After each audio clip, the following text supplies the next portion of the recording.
वो ये कि नवरात्रि के दिन भी वो अंडा क्यों खा रहे थे।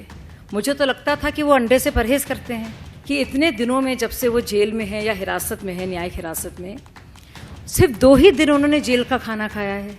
बाकी दिन जो भी खाना आया वो उनके घर से आया है। कोई जानता है कि अगर आप डायबिटीज़ टाइप 2 के शिकार हैं तो आप आम खाने से बचेंगे। तो लगता था, मैं अच्छी तरह से उनको जानती हूँ और केजरीवाल जी को भी इस बात का पूरा अंदाज़ा है कि डायबिटीज़ के लिए उनको क्या लेना चाहिए, क्या नहीं लेना चाहिए। लेकिन एक बात जो मुझे बहुत ही चकमे में लाती है और आश्चर्यचकित करती है, वो ये कि नवरात्रि के दिन भी वो अंडा क्यों खा रहे थे। मुझे तो लगता था कि वो अंडे से परहेज़ करते हैं, कम से कम ये तो दिखाते थे।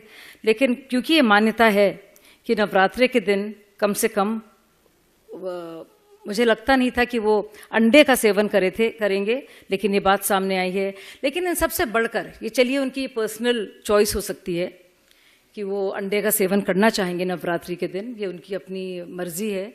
लेकिन सोचने वाली बात यह है कि क्यों कोई भी सरकारी एजेंसी या जेल प्रशासन उनकी बुरी तबीयत के लिए जिम्मेदारी लेगा और कोशिश करेगा कि उनकी जान को किसी तरह से खतरा हो। क्यों ऐसा कोई करना चाहेगा?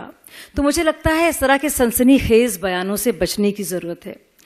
और क्योंकि जेल में सिरिंज और इंजेक्शन का प्रयोग होता नहीं है, इसलिए हमेशा एक मेडिकल अटेंडेंट दिया जाता है जो इंसुलिन वगैरह देता है, जिस तरह से उसका प्रिस्क्रिप्शन है, जिस मात्रा में दिया जाना है।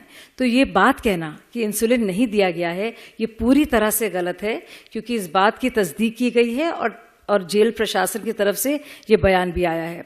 दूसरी और ज़रूरी बात, केजरीवाल जी की तरफ से कहा जा रहा है कि उनको जिस तरह का खाना पीना दिया जा रहा है, ये एक हमले की तरह से किया जा रहा है और उनकी जान को खतरा है।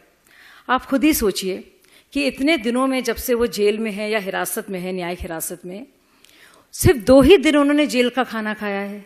बाकी दिन जो भी खाना आया वो उनके घर से आया है। और इसके लिए उन्होंने गुजारिश भी की थी, एक रिक्वेस्ट भी की थी, जिसको मंजूरी दी गई। और उससे बड़ी तीसरी ज़रूरी बात यह है कि जेल प्रशासन पूरी तरह से आम आदमी पार्टी या दिल्ली सरकार के ही अंतर्गत है और अधीन है। इसीलिए हमने देखा कि संजय सिंह जब बाहर आए तो बड़े अच्छी तरह से मुझे लगा नहीं किसी भी तरह से उनकी ज़रा सी भी कोई कोताही बरती गई उनके ख्यालात में, और जिस तरह से उनका मेडिकल ख्याल रखना चाहिए था। तो मुझे लगता है इस तरह के इल्ज़ामात पूरी तरह से गलत हैं और मुझे लगता है कि आम आदमी पार्टी को इससे बचना चाहिए। कोई भी हर कोई जानता है, अगर आप डायबिटीज़ टाइप 2 के शिकार हैं तो आम, जिसमें फ्रक्टोज इतना ज़्यादा है, हर कोई जानता है कि अगर आप डायबिटीज़ टाइप 2 के शिकार हैं तो आप आम खाने से बचेंगे, जो शुगर लेवल उससे बढ़ती है, फ्रुक्टोज लेवल जिसे कहा जाता है। और क्यों आप खाएंगे ऐसा? क्यों आप कुछ भी मीठा खाएंगे? आप, जाहिर सी बात है, आप ख्याल रखेंगे। और जब से मैं केजरीवाल जी को जानती हूँ, जो कि 1 दशक से ज़्यादा की बात है, उनको डायबिटीज़ का प्रॉब्लम रहा है। उनको अच्छी तरह से मालूम है उन्हें क्या खाना चाहिए और क्या नहीं खाना चाहिए।